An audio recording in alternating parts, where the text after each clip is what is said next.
삼위 하나님께서 우리 모두를 예배의 자리로 부르셨습니다. 모두 자리에서 일어나 우리를 부르신 하나님을 향해 감사의 마음으로 찬양하며 경배하겠습니다.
여호와께서 맹인들의 눈을 여시며 여호와께서 비굴한 자들을 일으키시며 여호와께서 의인들을 사랑하시며 여호와께서 나그네들을 보호하시며 고아와 과부를 붙드시고 악인들의 길은 굽게 하시는도다. 시온아, 여호와는 영원히 다스리시고 내 하나님은 대대로 통치하시리로다. 할렐루야. 아멘. 우리의 모든 삶을 주관하시는 하나님 아버지, 우리를 사랑하시어 이 예배 자리로 인도하여 주시니 감사합니다. 이 시간 찬양받게 합당하신 주님을 경배하오니 하나님 홀로 영광받아 주시옵소서. 예수님의 이름으로 기도합니다. 아멘. 혜성교회의 비전과 방향성을 담은 블레싱 기도문으로 공동체의 고백을 올려드리겠습니다. 교회를 세우시고 돌보시며 인도하시는 하나님, 혜성교회가 아브라함에게 주셨던 하나님의 말씀을 따라 세상 만민이 우리로 말미암아 복을 받게 되는 축복의 통로가 되게 하시고, 예수님의 지상 명령을 따라 세상에서 힘들고 지친 모든 사람들이 하나님 안에서 풍성한 생명을 누리도록 사랑으로 섬기는 교회가 되게 하여 주옵소서. 우리의 예배와 사역을 통해 하나님의 살아계심이 드러나게 하시고 말씀과 성령으로 사람을 세워가며 하나님의 나라를 꿈꾸는 사도행전적 교회가 되게 하여 주옵소서. 우리의 가정을 통해 믿음의 다음 세대가 자라나게 하시고 교회와 가정, 주일학교와 한아름 유치원, 이야기학교, 러빙스쿨, 경신을 비롯한 기독교 사학을 통해 요셉과 다니엘 같은 믿음의 사람들이 배출되게 하옵소서. 우리가 살아가는 이 지역과 이 나라에 공의와 질서 안에서 평안을 허락하여 주시며 아픔과 고통 가운데 있는 모든 사람들에게 치유와 회복을 허락해 주옵소서. 아멘.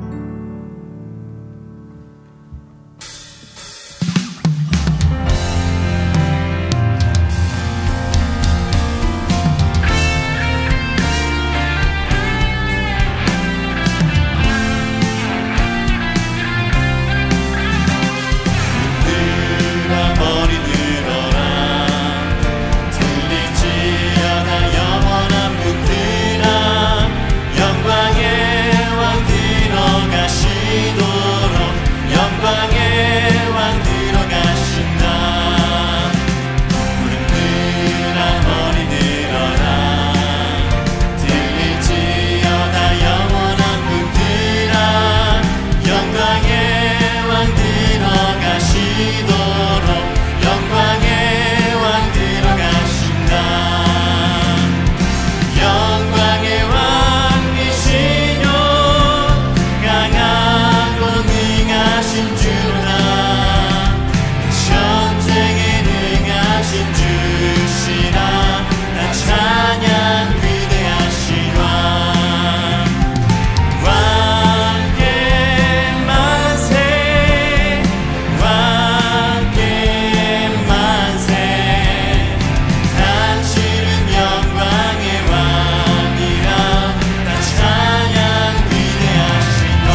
높은 보좌에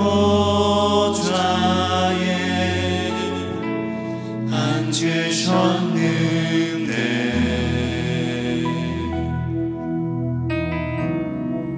그 옷자락은 성전에 가득하도다.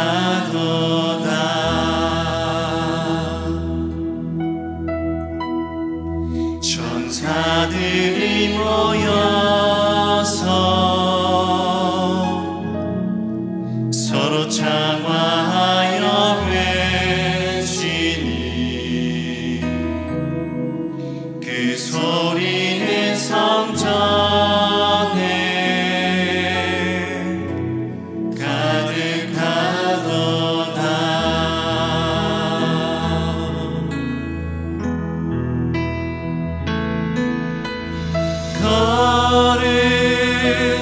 거룩하다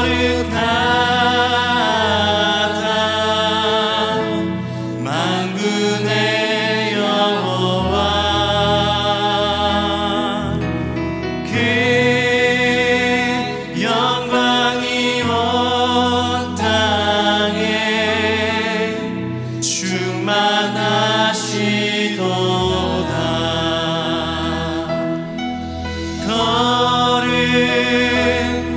거룩하다 만군의 여호와, 그 영광이 온 땅에 충만하시도다.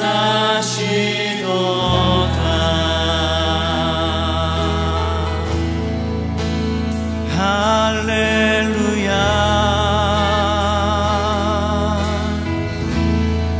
주께서 높은 보좌에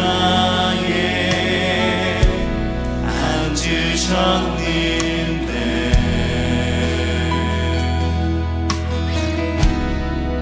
그 옷자락은 성전에 가득하도다.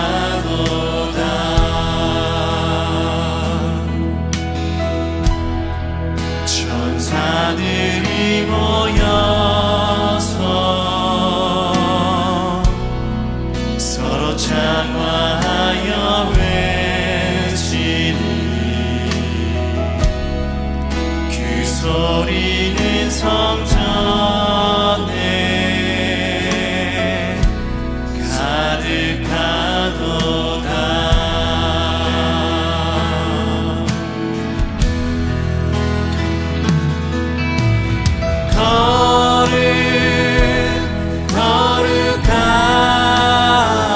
거룩하다 만군의 여호와, 그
찬양받기 합당한 존귀하신 주님, 주의 위엄 이곳에,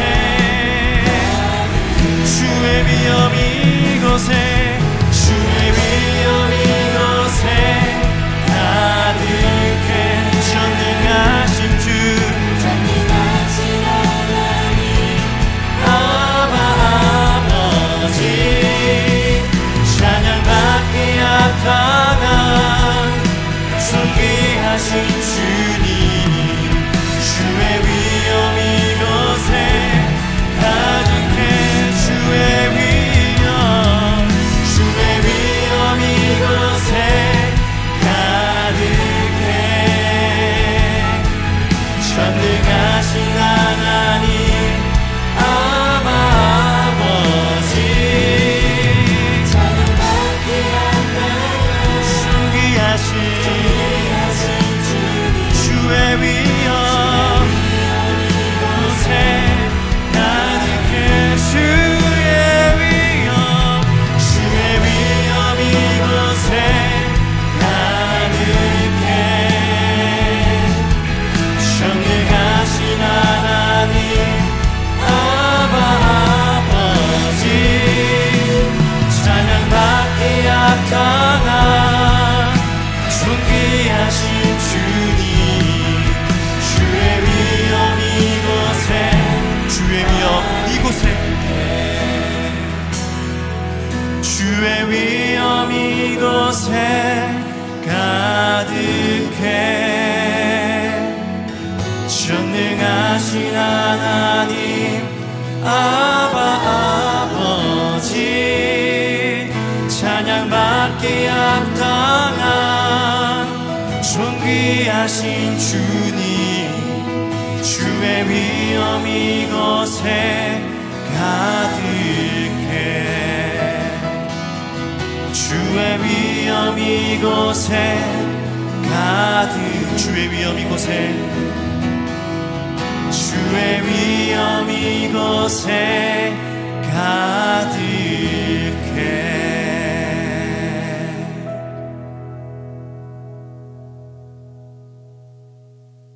사랑과 은혜가 풍성하신 하나님, 하나님을 경배하기 위하여 마음을 다해 이곳에 모였사오니 저희가 드리는 예배를 기쁘게 받아 주옵소서. 2024년을 하나님 동행하여 주시는 은혜로 살아왔음을 고백합니다. 주님 주신 은혜 없이는 살아갈 수 없는 저희들을 긍휼히 여겨 주옵소서.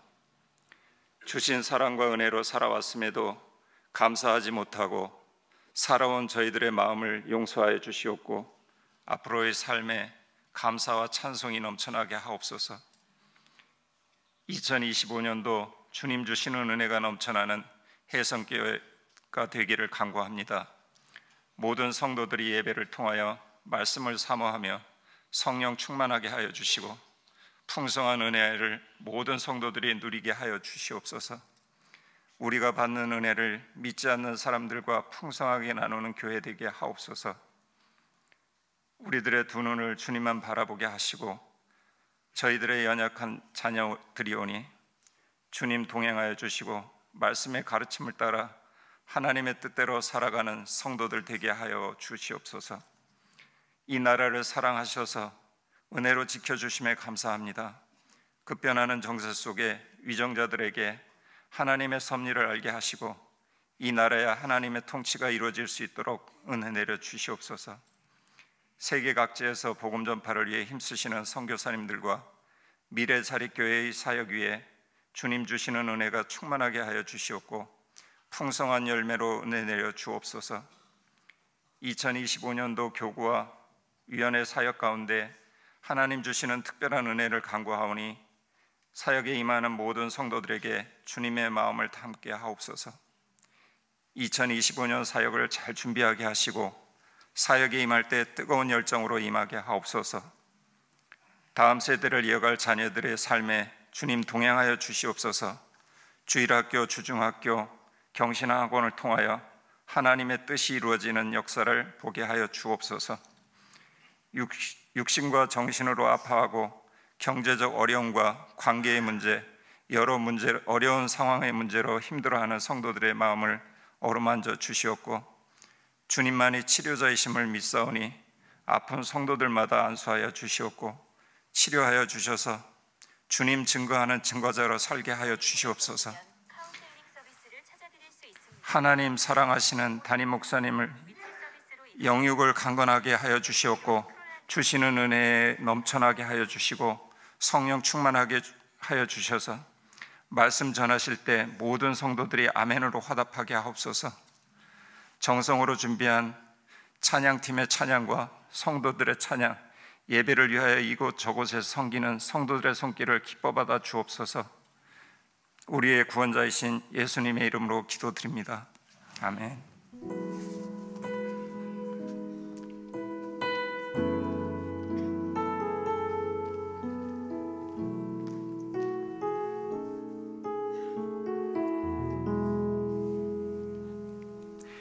오늘 우리에게 주시는 하나님의 말씀은 요한복음 6장 48절에서 51절의 말씀입니다.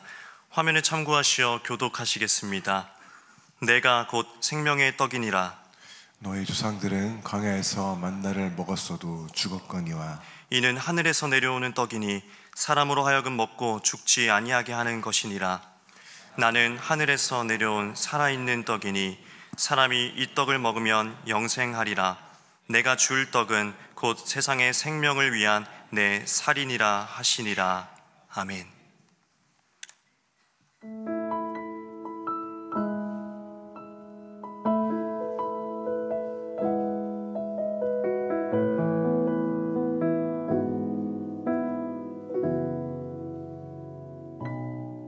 While the winter prolongs its night, the brightest star shines clearer than ever. And while the trembling cold wind bites, we hold on to memories by the fire. May seem like it's in silence, may seem like it's righteous, and death blinds our sight into darkness. But Jesus Christ, the brightest star, the burning fire, you lighten up our faith again, so we cannot but sing of joy.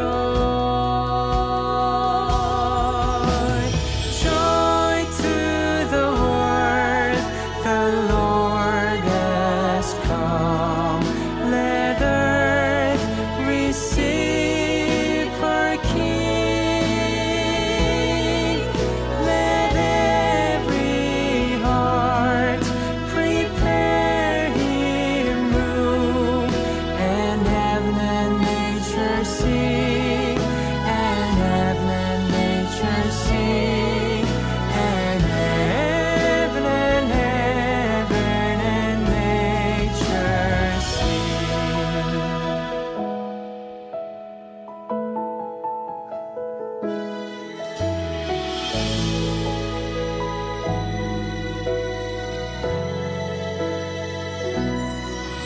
May seem like it's in silence, May seem like he's unrighteous, and death blinds.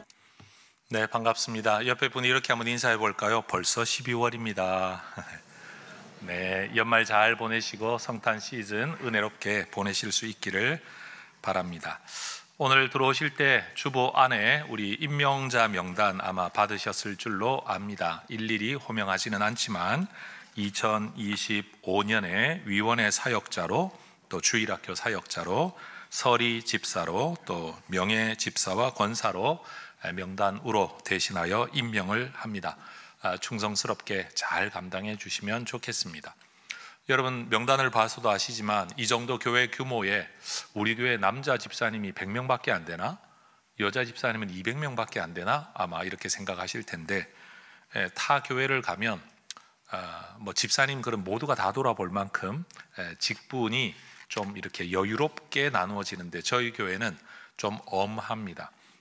그만큼 헌신된 분들, 모범되는 분들이 헌신된 자리에서 직분을 가지고 일하시도록 저희들이 기준을 가지고 있습니다. 수고하는 분들이 여러분들의 많은 격려가 필요하고 존중과 또 인정이 필요하고 여기 계신 모든 분들이 그 책임을 함께 나눠질 수 있기를 또한 기대합니다. 여러분 수고해 주실 직분자들 위해 박수 한번 하십시다. 많이 격려해 주시기를 바랍니다. 성탄 시즌입니다. 워싱턴 DC 미국에 가면 그 맥클린 바이블 철치라는 교회가 있습니다. 그 교회가 발행한 자료를 저희들이 판권을 허락을 받아서 지금 번역을 해서 묵상집을 만들었습니다. 여러분들 이 성탄 기간에 댁에서 하루하루 이 안에 보면 또 게임도 있어서 가족들과 함께 나누기에 아주 좋습니다. 여러분들께서 이 자료를 필요한 대로 가져가셔서 성탄 기간 그냥 보내지 마시고 말씀을 묵상하는 기회로 꼭 삼으실 수 있기를 바랍니다.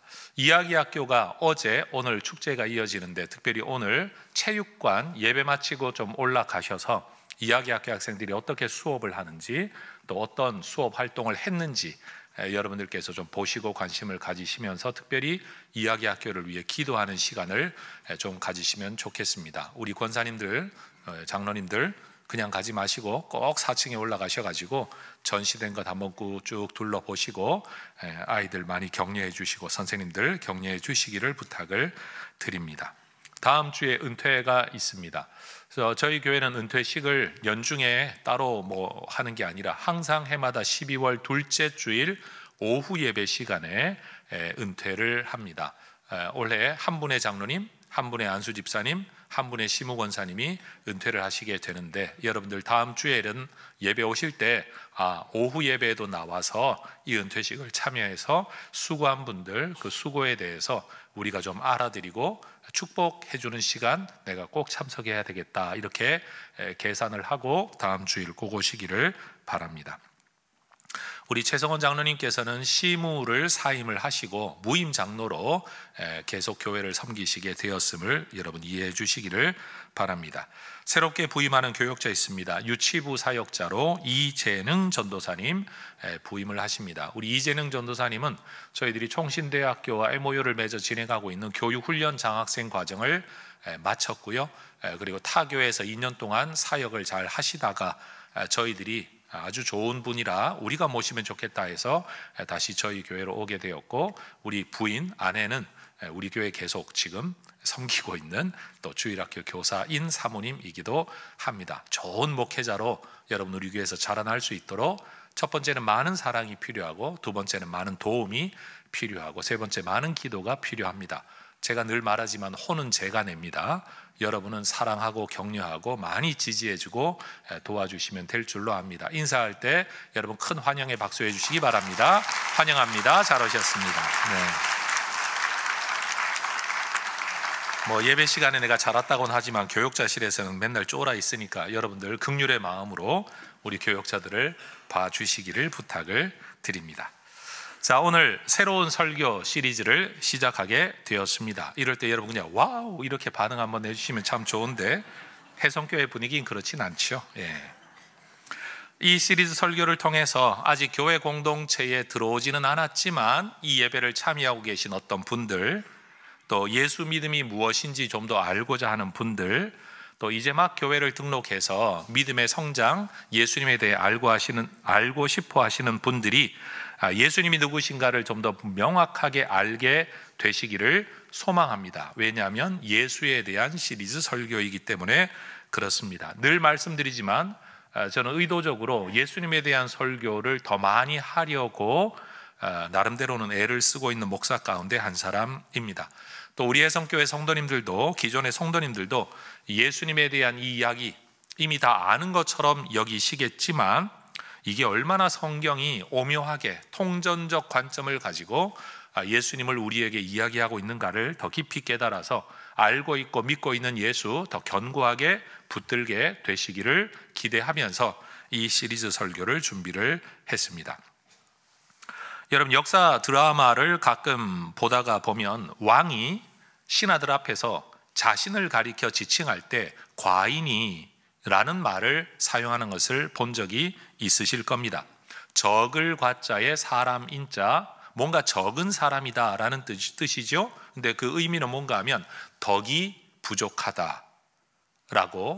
여러분, 조선시대 성리학 관점에서 지도자 그리고 훌륭한 사람은 덕이 많은 사람인데 나는 덕이 좀 부족합니다 라는 겸양의 표현으로 왕이 신하들 앞에서 자기를 지칭할 때 과인이라는 말을 사용했다고 합니다. 또 이와 비슷한 표현 가운데 하나가 지임이라는 한자 단어인데, 이게 보통 명사로 사용될 때는 그냥 자기 자신을 지칭하는 단어라고 합니다. 그런데 이게 인칭 대명사로 사용될 때는 1인칭 나를 표현하는 말인데, 이것도 임금이 자기 자신을 칭할 때 사용했던 표현이라고 합니다. 여러분, 일반인이 과인이, 지임이 뭐 이런 단어를 쓰지는 않을 겁니다. 이런 단어와 표현을 사용하는 것을 통해서 우리는 그 사람이 어떤 사람인지, 어떤 지위와 신분을 가진 사람인지를 능히 짐작할 수가 있죠. 요한복음에는 이러한 방식의 독특한 어법을 사용하신 예수님의 말씀이 기록되어 있습니다. 그 중에 대표적인 예수님의 어법 표현이 헬라어로는 에고에이미라는 표현입니다. 따라하십시다. 에고에이미. 이걸 또 에고 이렇게 발음하시면 안 됩니다. 에고에이미. 이 두 단어로만 문장이 구성되어지면 이것은 나는 뭐뭐뭐다, 영어로는 I am 이라고 말할 수 있는 문장입니다. 예를 들면 영어 표현 중에 그런 게 있죠. 그들이 찾던 사람이 너냐? 라고 영어로 질문하면 영어로는 I am 이라고 대답을 합니다. 나다, 내가 그 사람이다, 이런 표현 말이죠. 출애굽기의 기록을 보면 모세가 하나님과 대면했을 때 질문을 하나 합니다. 하나님이 나를 당신들에게 보냈다라고 사람들에게 말하면 사람들이 그 하나님이 누구냐라고 물을 텐데 하나님을 내가 뭐라고 칭해야 됩니까? 라고 질문을 했더니 하나님께서 모세에게 당신 자신을 일컬어 나는 스스로 존재하는 자, 나는 스스로 있는 자니라 라고 대답을 하셨습니다. 에흐예, 아쉐르, 에흐예라고 해되는 이 히브리어 표현, 여러분 이게 I am who I am, 나는 누구냐? I am 하는 내가 am, I am, 나다, 나는 나다, 이렇게 존재하고 있는 내가 바로 나다 라고 하나님이 말씀을 하신 겁니다. 이것을 한글로 번역했을 때 나는 스스로 있는 자니라 라고 번역을 했다는 거죠. 우리는 이 기록을 통해서 하나님의 이름을 여호와라고 부릅니다. 사실 여호와라는 이름 자체가 나는 스스로 있는 자다라는 이 하나님의 말씀을 그대로 이름으로 부른 겁니다.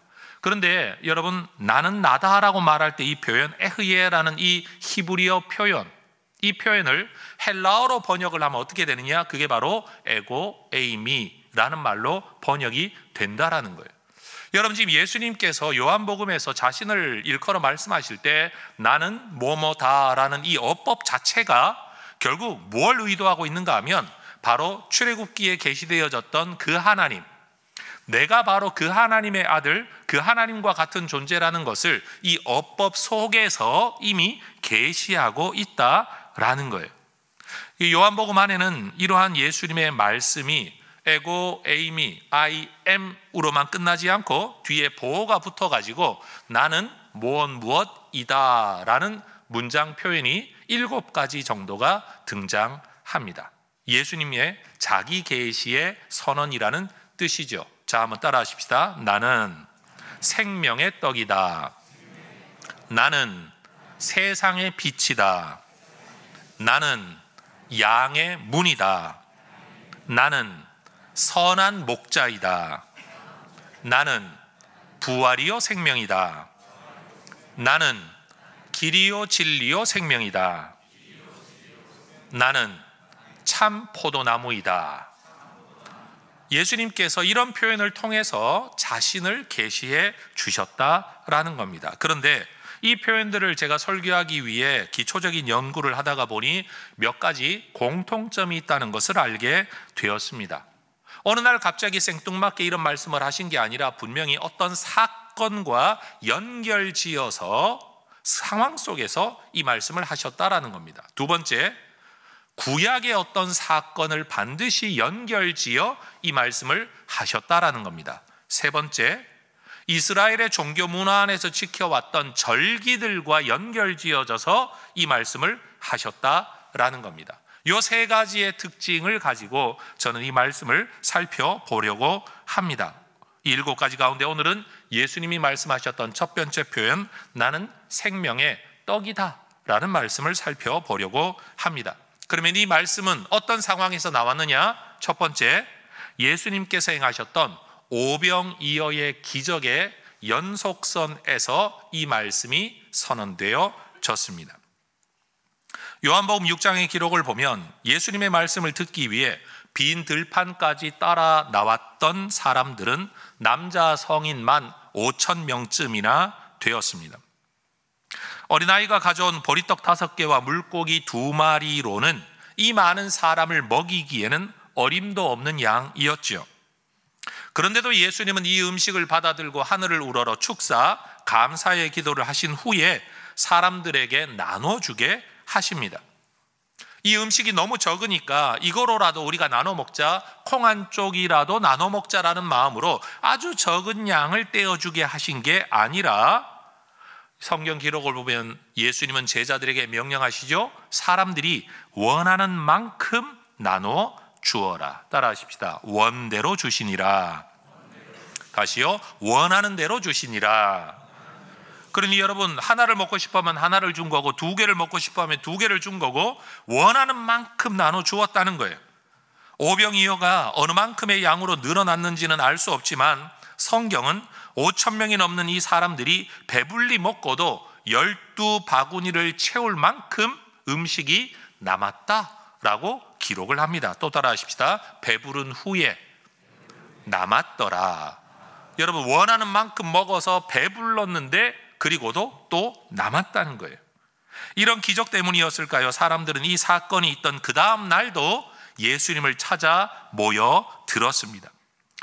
사람들은 예수님을 찾아왔는데 예수님은 그들을 보시면서 그들이 영원한 영적 필요가 아니라 육체의 필요 때문에만 자기를 찾는 것에 대하여 탄식하십니다. 그리고 예수님은 당신을 찾아 모여든 사람들을 향해 아무리 배불리 먹어도 다시 배고파지는 세상의 양식만을 추구하지 말고 영원한 하늘 양식에 좀 관심을 가지고 그것을 추구하는 삶을 살아야 한다라는 교훈도 주셨습니다. 영생하도록 있는 양식을 위한 일이라는 것은 그런 직업이 따로 있다라는 뜻이 아닙니다. 어떤 삶을 살든지 너희들의 삶의 방향성과 목적이 어디를 지향해야 되는가에 대한 가르침이죠. 밥 먹고 돌아서 시간이 흐르면 다시 밥을 먹어야만 하는 것처럼 영원히 해결될 수 없는 이 땅의 일에만 골몰하지 말라는 겁니다. 전도사가 말하는 것처럼 이전에 있었던 것을 누군가가 다시 그 일을 하는 것처럼 하는 그 일, 네가 하다가 떠나면 사람들이 다 잊어버리고 누군가가 그 일을 다시 하게 될 그런 일, 누군가가 권력을 차지하면 세상이 달라질 것이라고 말하지만 우리는 압니다. 결국 그 사람이 그 사람이라는 것, 그저 역할 교체만 할 뿐이라는 것. 여러분, 세상의 정치도 마찬가지 아닙니까? 집권한 사람들은 우리는 잘하고 있다고 말하지만 반대는 언제나 이 사람들이 잘못하고 우리가 집권해야 된다고 말합니다. 근데 그 사람들이 집권을 해도 세상은 별로 달라지는 게 없습니다. 역할의 교체, 영원한 맴돌이밖에 되지 않는, 이게 세상의 일인데 우리 주님은 그런 일이 전부라고 생각하고 살지 말라라고 말씀하시는 겁니다. 하나님을 인정하고 하나님이 보내신 예수님을 믿고 하나님 나라의 더 먼 길을 내다보면서 살아가라고 말씀을 하시는 거예요. 여러분, 이러한 삶을 가능하게 하는 하늘의 양식은 하나님께서 인치신, 도장 찍으신, 선택하신 구세주를 통해서만 주어질 수 있습니다. 아무나 이런 양식을 줄 수 있는 게 아니다라는 겁니다. 이 말씀을 들은 사람들은 예수님께서 영생하도록 있는 양식을 위한 일이라는 이 예수님의 표현을 아주 간략하게 하나님의 일이라는 표현으로 이해를 하고 예수님께 질문을 합니다. 우리가 하나님의 일을 하려면 무엇을 해야 할까요? 여러분, 이 질문에는 간절한 소원이 담겨 있죠. 우리가 어떻게 하여야 하나님의 일을 할 수 있을까요? 하나님의 일을 하고자 하는 무슨 열망이 담겨 있는 것 같습니다.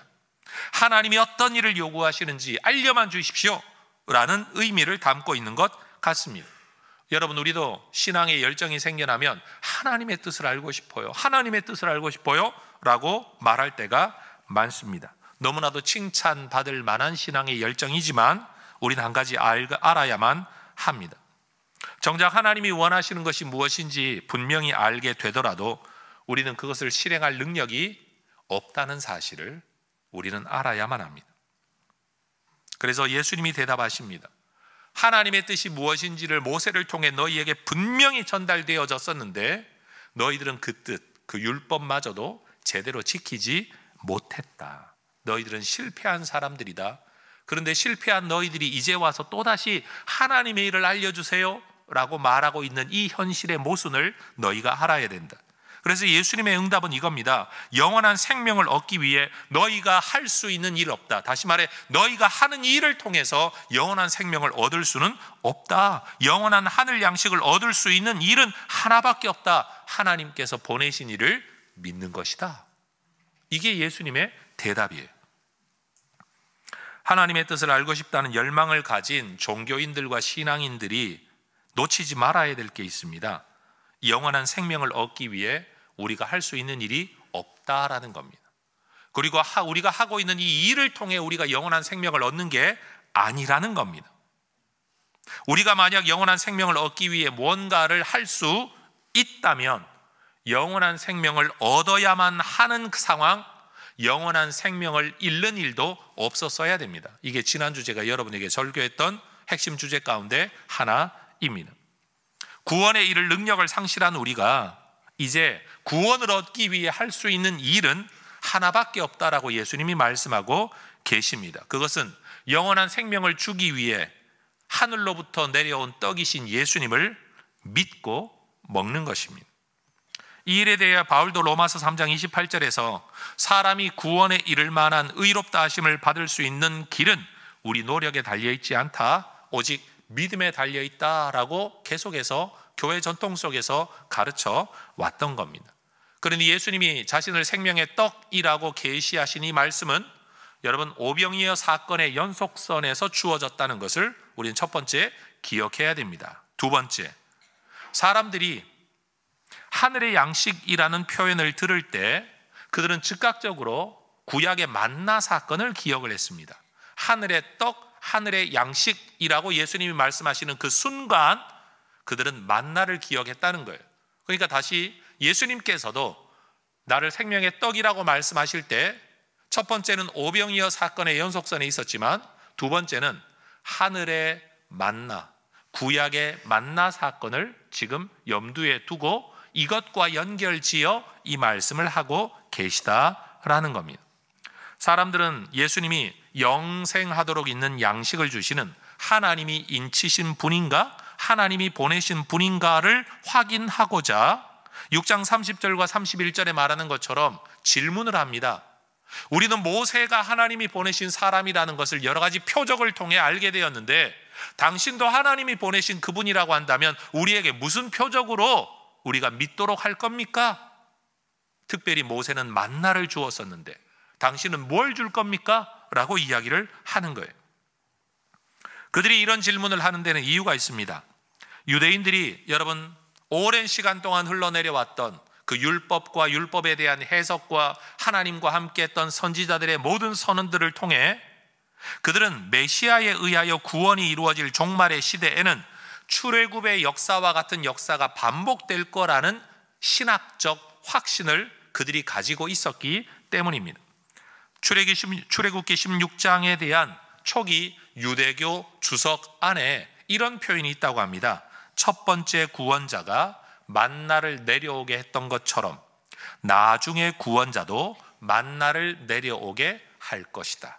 다시 말하면 유대인들도 여러분 출애굽의 만나 사건이 한 번으로 끝나는 사건이 아니라 앞으로 다시 오게 될 구원자 메시아는 이런 형태의 기적을 일으키는 사람일 것이다 라고 이해하고 있었다는 거예요. 그러니 예수님을 바라보면서 혹여라도 이분이 그분인가 라는 의문을 가졌을 때 그들이 던진 에둘러 말하는 질문이 그 만나를 우리에게 주실 겁니까? 라고 지금 질문하고 있다라는 거죠. 그래서 신명기 18장 15절에 보면 모세가 예언을 한 내용이 있죠.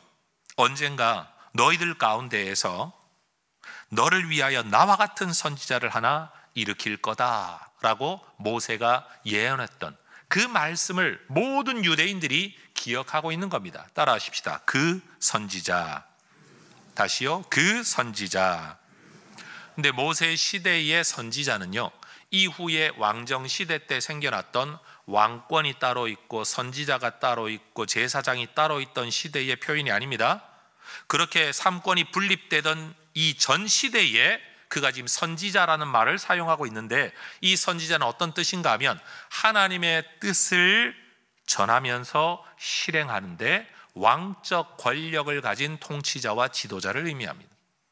다시 말해 권한이 분리되어 있던 한 역할이 아니라 하나님의 뜻을 대리하여 실행할 절대적 지도자, 모세는 지금 그런 사람이 오게 될 거라는 것을 예언하고 있었고 유대인들은 그 예언을 믿고 있었고 기다리고 있었다는 거예요. 그들은 모세가 이집트로부터 이스라엘을 구원해 내듯이 예수님께서 모세와 같은 선지자로서 출애굽의 역사를 일으키셔서 로마로부터 우리를 구원해 줄 것을, 만나와 물로 상징되어지는 경제적 풍요도 가져오고 율법에 기록된 정의와 공의를 실행해낼 바로 그 선지자라는 기대를 가지고 지금 예수님께 다가온 겁니다. 그래서 요한복음 6장 14절에 보면 사람들은 예수님을 두고 자기들끼리 말하는 거예요. 이분이 바로 그 선지자가 아니냐. 그래서 예수님은 사람들이 예수님을 억지로 왕 삼으려고 하는, 근데 이 왕은 어떤 왕이냐면 그냥 왕이 아니라 그 선지자적 왕으로 삼으려고 할 때 예수님은 그들이 기대했던 모세와는 다른 모세이심을, 그들이 기대했던 왕과는 다른 왕이심을, 그들이 기대했던 메시아와는 다른 메시아이심을, 그리고 그 길을 걷기 위해 그 왕의 자리를 피하여 회피하시죠. 다른 길을 가십니다. 예수님은 그들에게 만나는 모세가 준 게 아니라 하나님이 주신 거다라는 사실을 명확하게 다시 상기시키십니다. 그리고 그 하나님, 바로 하늘의 아버지께서 하늘의 만나와 같이 참 떡, 곧 생명의 떡, 영원한 떡을 주고자 하시는데, 이 떡은 한 끼의 만족을 주기 위한 양식이 아니라 영원한 생명을 주기 위한 떡이라는 사실을 말씀하십니다. 6장 32절에서 33절이 그것을 이야기하고 있어요. 따라하십시다. 아버지께서 너희에게 하늘로부터 생명을 주는 떡. 이게 예수님이 말씀하고 계신 핵심이에요. 아버지, 하나님이 주시는 거야. 이건 하늘로부터 오는 거야. 너희에게 주려는 거야. 이 떡은 너희에게 생명을 주는 것이야. 사람들은 예수님의 이 말씀을 들을 때에 그런 떡이 있다면 당장 우리에게 그 떡을 주십시오 라고 요청합니다. 여러분, 이 상황을 가만 들여다보면 요한복음 4장의 이야기가 생각이 납니다.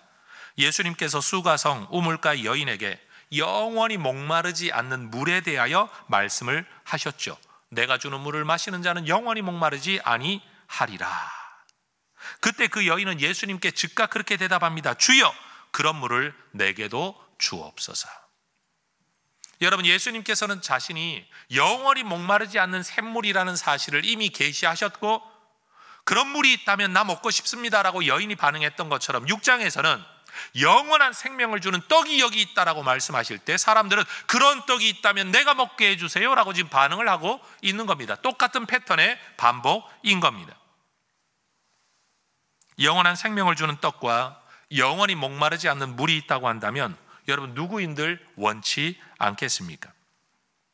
바로 이 상황에서 예수님께서 자신을 직설적으로 그리고 은유적으로 계시하시는 겁니다. 나는 생명의 떡이다. 내가 바로 그 생명의 떡이다. 그리고는 48절에서 또 한 번 반복하시죠. 내가 곧 생명의 떡이다. 한글 성경에서는 35절에 나왔던 이 표현이 48절에 한 번 더 반복되니까 강조의 의미를 넣어서 내가 곧이라는 번역을 사용하고 있지만 원어적으로는 똑같은 문장이 2번 반복됩니다. 내가 생명의 떡이다. 여러분, 요한복음 5장에서도 말씀했던 것처럼 예수님은 그 안에 하나님의 생명을 가지고 계신 분이십니다. 예수님은 세상에 생명을 주는 떡이자 인류의 근원적인 갈증을 해소하는 생명의 물이십니다. 그리고 그것을 우리에게 주시기 위해 하늘로부터 이 땅에 오셨습니다. 여러분, 하나님께서 모세 시대에 이스라엘 백성들에게 주셨던 만나도 하나님의 은혜였고 기적이었습니다. 그러나 그 만나는 하루를 살게 할 뿐이었습니다. 그리고 그 만나를 먹은 사람들도 죽었습니다. 여러분, 우리 인류가 처해 있는 상황은 영원한 갈증이고 영원한 배고픔이에요. 그리고 영원한 죽음이에요. 한순간의 기적을 통하여 배를 불린다고 할지라도 심각한 질병에 걸려 있었던 사람이 하나님의 기적으로 여러분 건강을 회복한다고 하더라도 그는 다시 죽어야 합니다. 그 죽음을 벗어날 길이 없습니다. 배고픔을 벗어날 길이 없습니다. 갈증을 벗어날 길이 없는 겁니다. 여러분, 그런 구원은 완전한 구원이 될 수가 없습니다. 그런 구원은 반복해서 받아야만 합니다. 왜요? 어제도 만나를 먹고 배불렀지만 오늘 아침에 다시 배가 고파요. 오늘의 만나가 필요한 거예요. 오늘 먹었다고 내일 불필요한 게 아니죠. 내일 또 먹어야 되는 거예요. 아무리 먹어도, 아무리 배불러도 또다시 우리는 배고파진다라는 겁니다. 만약 이런 방식으로 문제를 해결하는 메시아가 이 땅에 온다고 한다면 그런 메시아는 매 시대마다 다시 와야 됩니다. 그래서 우리는 그런 메시아를 일컬어 바로 그 메시아라고 말할 수가 없어요. 또 한 명의 메시아라고는 말할 수 있지만 바로 그 메시아라고 말할 수는 없다라는 겁니다. 그게 바로 예수님과 이 땅에 존재했던 인간 하나님의 도구들과의 차이입니다. 이 땅의 인간들은 부분적으로 자기 시대에 자기 일을 했을 뿐이고 여러분, 한시적이고 잠시 있을 만한 일을 해결했을 뿐이에요. 그러나 예수님이 오신 건 그런 사람들처럼 또한 사람으로 오신 게 아니라는 거죠.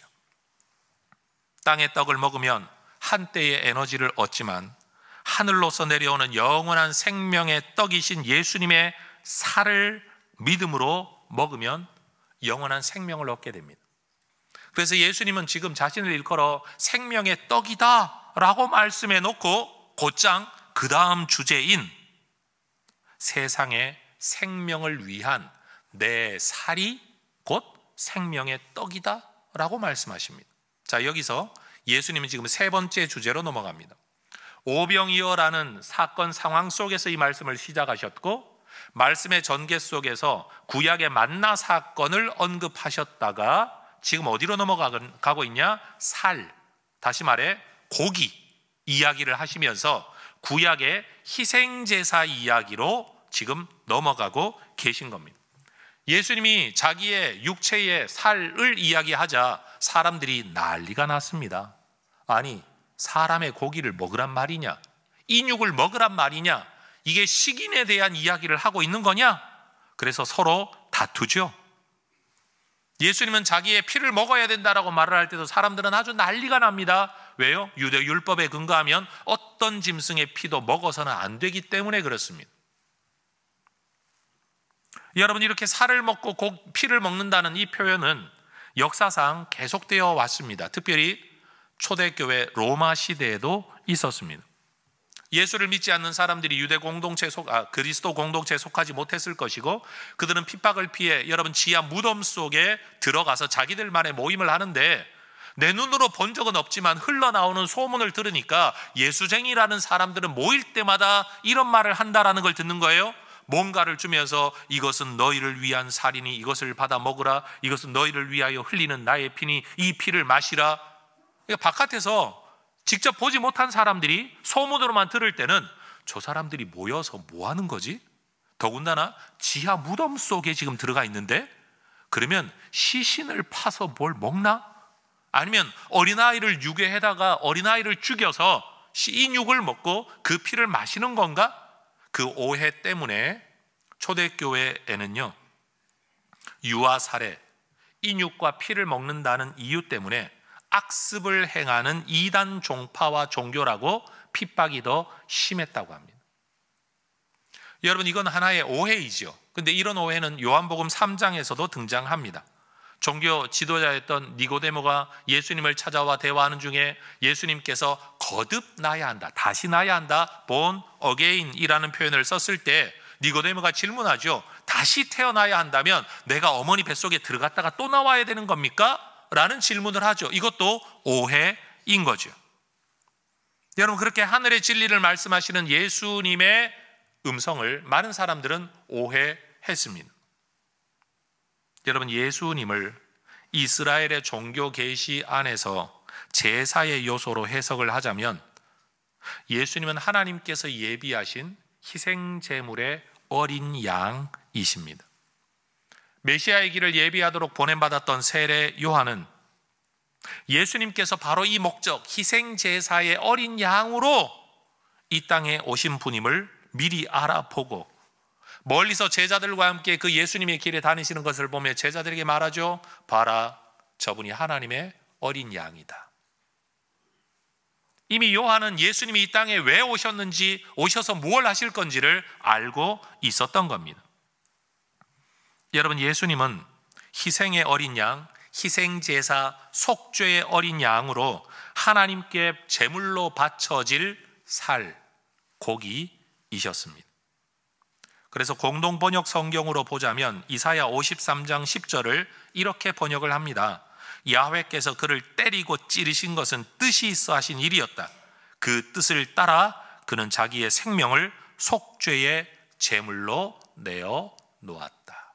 속죄의 제물, 누군가의 죄를 대신 갚기 위한 제물. 어떤 제물이 주로 바쳐졌죠? 어린 양이 바쳐졌죠. 여러분, 고기만 그런 의미가 있는 게 아닙니다. 피도 마찬가지입니다. 출애굽기 24장 8절을 보면 이 어린 양의 희생 제사가 드려질 때는 여러분, 제사를 드리는 사람에게 그 피를 뿌립니다. 이유는 뭐냐? 네가 죽어야 되는데 양이 대신 죽은 거다. 이 피값 때문에 네가 용서를 받는 거다. 네가 죄가 없어서가 아니라 이 짐승이 죄값을 대신 치렀기 때문에 네가 용서받는 거다. 이것을 상징적으로 표현하기 위해 그 피를 사람에게 뿌린다는 사실. 이 피를 일컬어 언약의 피라고 말합니다. 그런데 마가복음 14장 24절을 보면 예수님이 바로 이 희생제사의 고기, 살이실 뿐만 아니라 희생제사의 피가 되신다는 거예요. 그래서 예수님은 자기를 일컬어 내가 흘리는 피는 언약의 피다 말씀하시는 거예요. 개죽음으로 흘리는 피가 아니다, 언약의 피다. 여러분, 지금 예수님께서 사용하고 계신 모든 언어 표현들을 한번 가만히 지켜보십시오.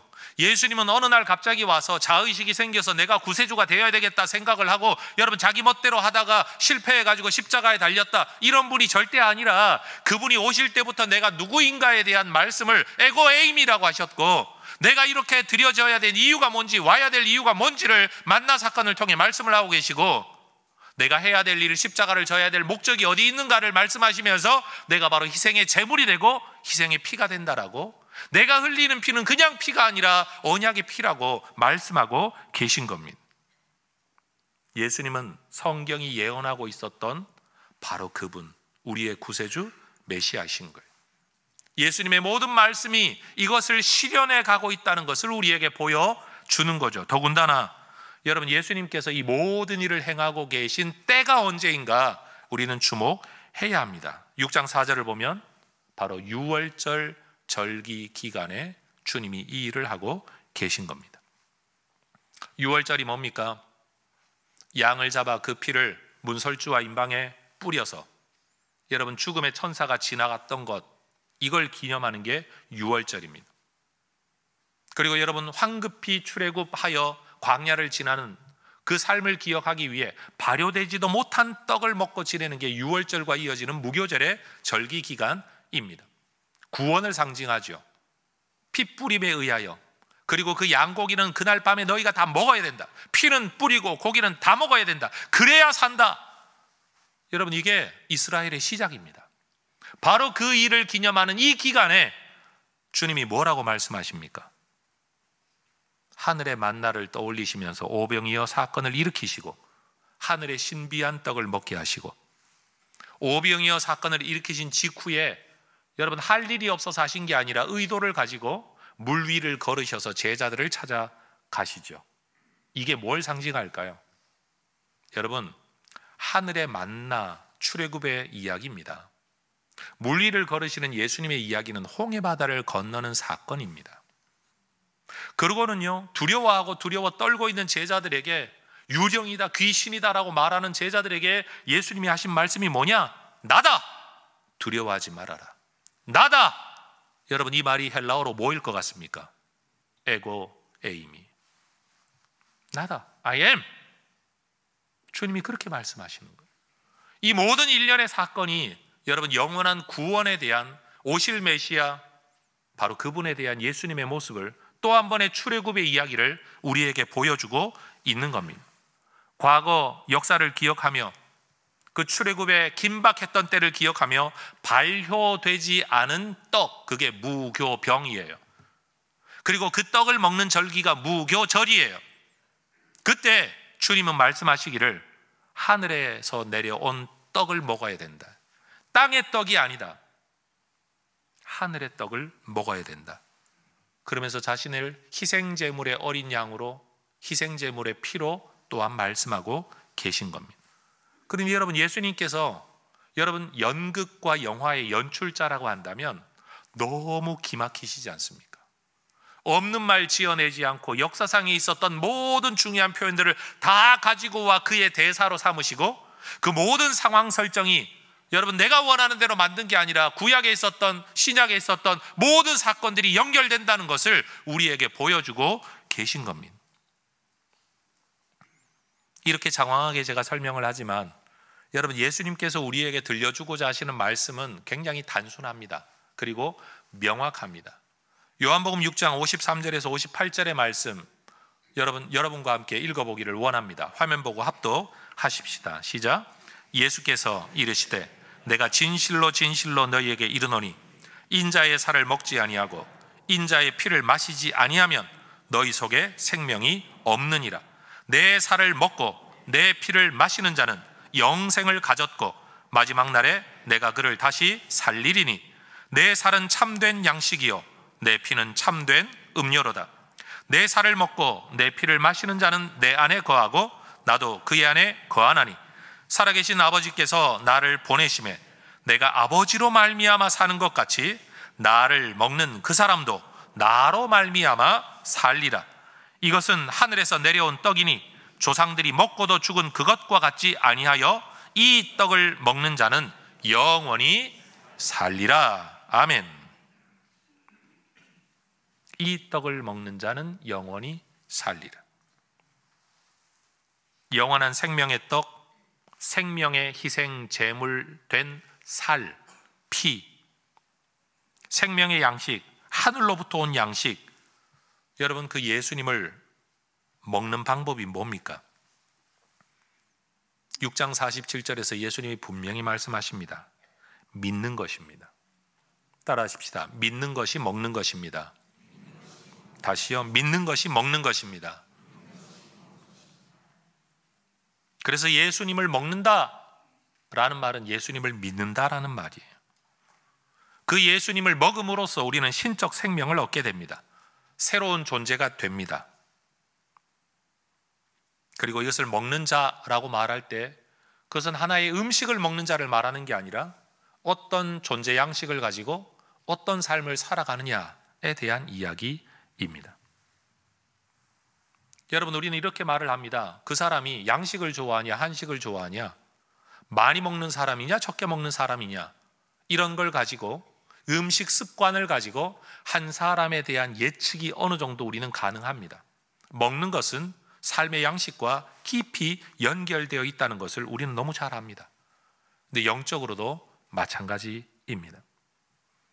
여러분, 예수님이 아버지로 말미암아 존재하고 사셨던 것처럼 우리는 예수님으로 말미암아 존재하고 살아갑니다. 그래서 우리는 예수님과 연결되어 있습니다. 연합되어 있습니다. 주님과 함께 살아갑니다. 주님 안에서 살아갑니다. 주님을 위해서 또한 살아가는 겁니다. 여러분, 이 모든 이야기의 시작에 오병이어 사건이 있습니다. 어떤 일이 일어날지도 모르던 제자들에게 예수님이 질문하셨죠. 우리가 어디에서 떡을 사서 이 사람들을 먹이겠느냐? 우리가 어디에서 떡을 사서 이 사람들을 먹이겠느냐? 여러분, 6장 마지막 부분 68절을 보면 베드로가 예수님께 대답합니다. 주여, 영생의 말씀이 여기 계시오니 있사오니 우리가 누구에게 가겠습니까? 어디에서 떡을 사야 됩니까? 떡을 살 능력과 돈은 있습니까? 살 곳도 없고 먹일 양도 없고 식당도 없고 돈도 없었습니다. 그게 인류의 현실인 겁니다. 주님은 우리에게 오셨습니다. 영생의 말씀이 여기 있고 영생의 떡이 여기 있고 언약의 피가 여기에 있는 겁니다. 따라하십시다. 우리가 누구에게로 가겠습니까? 여러분, 주님 안에 이 생명 누리시게 되기를 주의 이름으로 축복합니다. 요한과 같은 시대를 좀 살다가 그 이후 시대를 살았던 역사상 학자들은 말합니다. 이그나티우스라는 인물은 아마 요한의 제자였고 요한을 실제로 봤을 거다라고 말하는 한 인물이 요한복음이 쓰여지고 난 이후에 약 25년, 짧게는 길게는 40년 어간에 여러분, 초대교회 성도들 사이에 무슨 편지를 쓰고 주고받았을 거 아닙니까? 요즘 같으면 카톡을 보냈겠지만 그때는 편지를 썼겠죠. 그 편지 가운데 이런 글이 남아 있다고 합니다. 형제들이여, 예수 그리스도의 믿음과 그의 순환과 그의 부활 안에 굳게 서라. 너희는 모두 함께 모여서 그리고 개별적으로 하나의 동일한 떡을 떼라. 이 떡은 불멸의 묘약이고 우리로 하여금 죽지 않게 해주는 해독제이며 악을 몰아내주고 깨끗하게 해주는 치료약이고 우리로 하여금 예수 그리스도로 말미암아 하나님 안에 살게 해주는 원인들이다. 여러분, 이 말씀을 어떤 사람들은 성찬에 대한 설명이라고 이야기를 하지만 여러분, 성찬일 수 있습니다. 그러나 더 근원적인 것은 이 하나의 떡을 너희가 공유하고 떼야 된다. 이 떡이 누구입니까?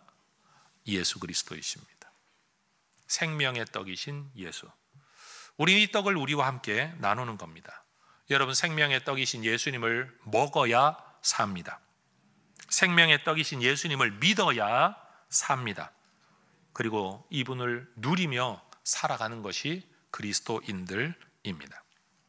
오늘 이 예배당에 들어오실 때 아마 여러분 모두에게 이 휴대용 성찬 키트가 나눠졌을 겁니다. 미국으로부터 온 겁니다. 사실 진정한 성찬은 우리가 만든 떡, 빵, 음식 또는 우리의 밥을 여러분 함께 한 솥에서 꺼내야 함께 먹는 것, 우리가 말하는 식구, 한 입으로 먹는 식구, 여러분 그래야 진정한 성찬이 맞습니다. 근데 그거야 인원이 적을 때 이야기고 수백 명, 수천 명이 모여 있을 때야 여러분 그런 음식이 불가능하죠. 사실 예수님의 성찬도 여러분 그게 떡일지 빵일지 전일지 우린 정확히 알지 못합니다. 이스라엘 역사 문화 속에서 있었던 식습관이죠. 그러나 분명한 건 식사였다라는 겁니다. 그 떡을 찢어서 한 손에서 나누셨고 여러분 먹는 잔을 하나를 들어 이 잔을 돌려 마시라고 하셨습니다. 그게 예수님의 마지막 만찬의 모습입니다. 저는 지금 성찬식을 거행하려고 지금 이것을 여러분에게 나눠드린 건 아닙니다. 만약 이 자리에 계신 여러분들이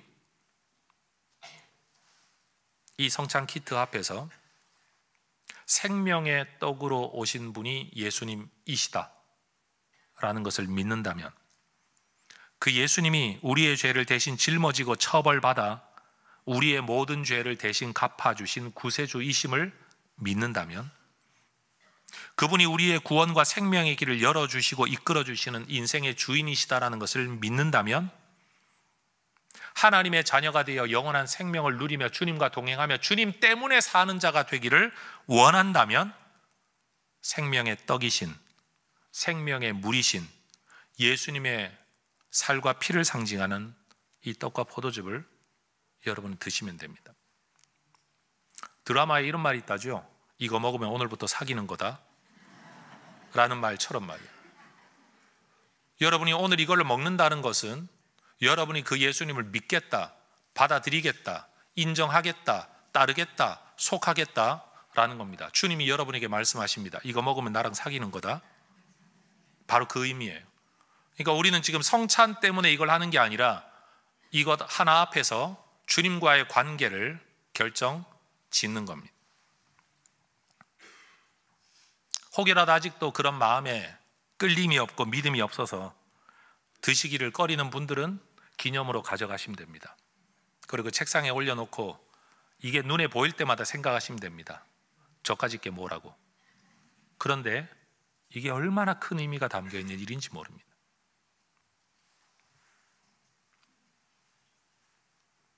전 우리 해성교회를 출석하게 되는 단 한 번이라도 발을 디딘 모든 분들이 항상 우리의 성찬에 함께 동참하는 우리의 식구가 되기를 소망합니다.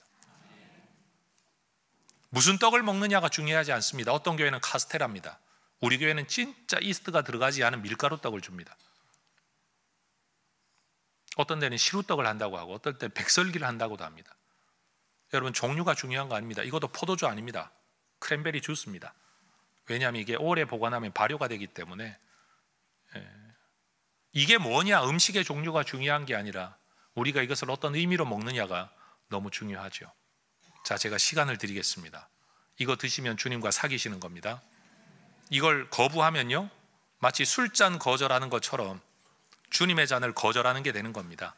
여러분에게 시간을 드릴 테니 여러분 주님과 어떻게 관계를 맺으실지 이 시간 결정하십시오. 먹으면 믿는 겁니다.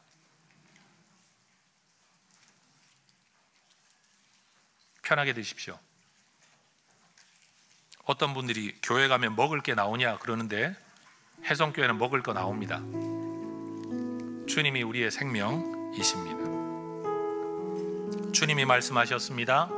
예수께서 이르시되 내가 진실로 진실로 너희에게 이르노니 인자의 살을 먹지 아니하고 인자의 피를 마시지 아니하면 너희 속에 생명이 없느니라. 내 살을 먹고 내 피를 마시는 자는 영생을 가졌고 마지막 날에 내가 그를 다시 살리리니 내 살은 참된 양식이요 내 피는 참된 음료로다. 내 살을 먹고 내 피를 마시는 자는 내 안에 거하고 나도 그의 안에 거하나니 살아계신 아버지께서 나를 보내심에 내가 아버지로 말미암아 사는 것 같이 나를 먹는 그 사람도 나로 말미암아 살리라. 이것은 하늘에서 내려온 떡이니 조상들이 먹고도 죽은 그것과 같지 아니하여 이 떡을 먹는 자는 영원히 살리라. 기도하십시다. 주님, 우리가 하늘로부터 오신 주님을 통해 땅의 것만 채우려는 어리석음을 벗어나게 하옵소서. 영원하신 주님을 도구로 삼아 썩어 없어질 영원하지 않은 세상의 것만 구하는 사람들 되지 않게 하옵소서. 믿음 안에서 주님과 더 깊은 관계를 맺으며 영원한 생명을 가장 중요한 것으로 여기고 살아가는 하나님의 자녀들이 되게 하옵소서. 매일 매순간 생명의 떡이신 예수님을 먹으며 생명의 물을 마시며 하늘로부터 오는 자원으로 살아가는 하늘의 사람이라는 것을 기억하게 하옵소서. 예수님의 이름으로 기도합니다. 아멘. 자리에서 일어나 찬양하며 봉헌하겠습니다.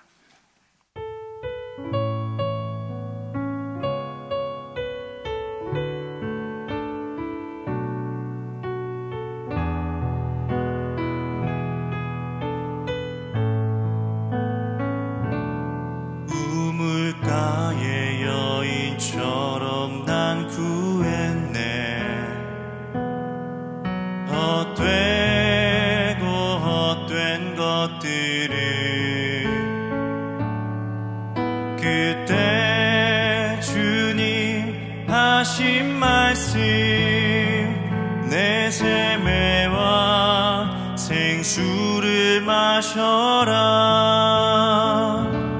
오 주님 채우소서. 나의 잔을 높이 듭니다. 하늘 양식 내게 채워주소서. 넘치도록 채워주소서. 많고 많은 사람들이 찾았었네. 헛된 것들을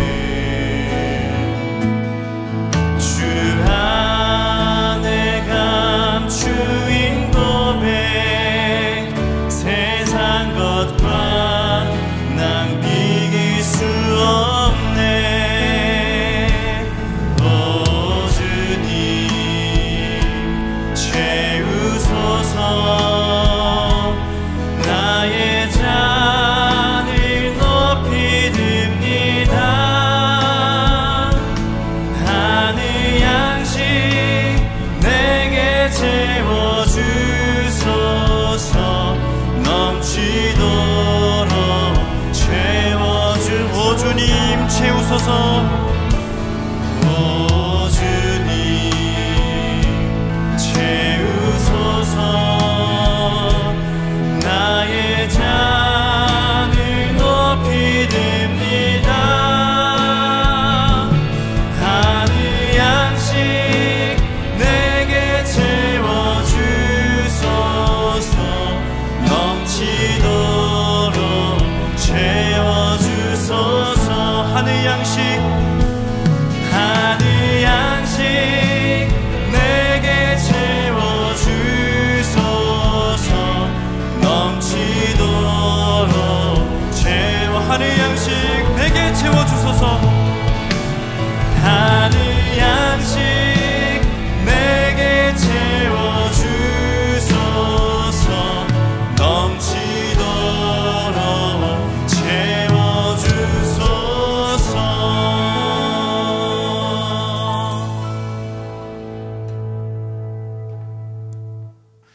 우리를 영원한 죽음에서 건져내신 전능하신 하나님께서 내 삶과 소유의 주인이심을 고백합니다. 은혜로 채워주시는 모든 것들을 지혜로운 청지기로 바르게 사용하겠습니다. 살아가는 동안 물질의 어려움이 있더라도 합력하여 선을 이루시는 아버지 하나님을 더욱 의지하겠습니다. 하나님 나라와 교회 공동체를 세워가는 일에 몸과 마음과 물질로 기쁘게 헌신하겠습니다. 내 삶의 필요를 따라 좋은 것으로 넘치도록 후히 베풀어 주실 하나님을 기대합니다. 아멘. 주님 안에 들어와서도 언제나 썩어 없어질 세상 것들, 우물가의 물을 구하는 우리에게 주님, 우리의 마음과 우리의 믿음이 오직 주님을 구하는 자들로 변화되고 성장되고 깊어져 가기를 소망합니다.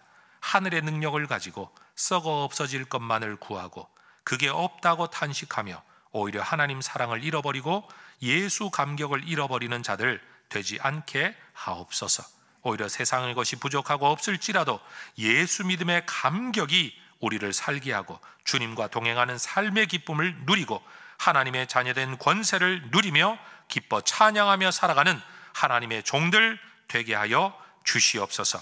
우리의 것을 가지고 하나님 나라의 생명의 구원, 이 생명의 떡을 나누는 일에 더 열심내는 종들 되기를 원합니다. 주의 복음 증거하는 일을 아까워하지 않게 하옵소서. 전도하는 일을 힘들다 귀찮다라고 말하는 죄를 범치 않게 하여 주옵소서. 선교가 안 된다라고 말하며 주저앉는 죄를 범치 않게 하여 주시옵소서. 어찌하든지 이 복음을 누리며 살고 동시에 이 복음을 나누며 살아가는 생명의 떡을 전파하는 하나님의 종들 되게 하옵소서. 예수님의 이름으로 기도합니다. 아멘. 생명의 떡이신 우리 주 예수 그리스도의 은혜와 아들을 떡으로 주셔서 우리를 영원히 살게 하신 아버지 하나님의 사랑하심과 우리 안에 솟아나는 영원한 샘물 되신 성령 하나님의 충만한 역사하심이 오늘 주님과 관계를 맺고 주님과 더불어 살기로 결단하는 우리 모든 믿음의 백성들 위해 이제와 영원토록 함께 있을지어다. 아멘.